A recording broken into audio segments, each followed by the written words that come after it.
சினிமாவில் ஒரு காலத்தில் வந்து இசையமைப்பாளர்கிட்ட உதாரணத்தை சொன்ன இளையராஜான்னு வச்சுக்கோங்களேன். இளையராஜாட்ட மறுபேச்சே கிடையாது. அவர்கிட்ட போய் நீங்கள் ஒரு புது இயக்குனராக ஒரு 2 படம் பண்ண இயக்குனர்னா அவர்கிட்ட போய் நீங்கள் சுச்சுவேஷன் சொல்லிட்டீங்கன்னா அவர் கொடுக்குறது தான் பாட்டு. அந்த பாட்டு ஹிட்டு, அது வேறு விஷயம். பெருசாக அங்கே அவர்கிட்ட நீங்கள் உட்காந்து பேசுறதுக்கு அங்கே நேரம் இருக்காது. காலையில் சொல்லுவாங்க நிறையா, காலையில் போவோம் ஒரு அரை மணி நேரத்துக்குள்ள 5 பாட்டு போட்டு கொடுத்துட்டாரு வந்துடுறாரு. ஆனால் இன்றைக்கி அப்படி கிடையாது. இங்கே அங்கே போகிறாங்க, அங்கேயே சாப்பிட்றாங்க, அங்கேயே தூக்குறாங்க, ஃப்ரெண்டாக விளையாடுறாங்க. அப்போ நம்ம நெல்சன் கூட சொன்னார், அந்த ரூம் அவங்க கம்போசிங் மேலே பூரா வீடியோ கேம் விளையாண்டுட்டு இருக்கானுங்க, ஒருத்தன் படுத்து கிடக்குறான், ஒருத்தன் ஃபுட் ஆர்டர் பண்ணியிருக்கான். அந்த மாதிரி இன்றைக்கி வந்து ஒரு ஜாலியாக வந்து வேலையை செய்வாங்க. அதாவது இது வந்து கிரியேட்டிவிட்டி ஒர்க்கில் வந்து நம்ம பெட்டியை திறந்து உட்காந்து டைப் பண்ணுற என்ட்ரி போட்டது கிடையாது. இது நம்ம பேசிக்கிட்டே இருப்போங்க. பொதுவாகவே இந்த கம்போசிங் எப்படி நடக்கும் அப்படின்னா, இளையராஜா கம்போசிங் விட்டுருங்க. இளையராஜா கம்போசிங் அவர் மட்டும்தான். நீங்கள் சுச்சுவேஷன் சொல்லிட்டீங்கன்னா கரெக்டாக 5 பாட்டு வந்துடும். கரெக்டாக நீங்கள் படத்தில் மேட்ச் பண்ணால் அந்த பாட்டு கரெக்டாக இருக்கும். அது சூப்பர் டூப்பர் ஹிட்டு.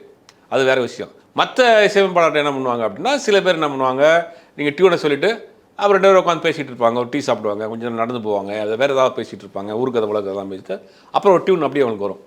ஒவ்வொரு மியூசிக் டைரக்டர் ஒரு இது. ரஹ்மானுடைய மியூசிக் கம்போசிஷன் அது தெரியும் எல்லாருக்கும். மிட் நைட்டில் ஆரம்பித்து விடிய காலம் முடியும். ஃபுல் டீமே கொண்டு உட்கார வச்சிருப்பார். எந்த நேரத்தில் யார் தேவைப்படுதோ அவங்களை கூப்பிட்டு வச்சு ரெக்கார்ட் பண்ணி அனுப்பிச்சி விட்ருவார்.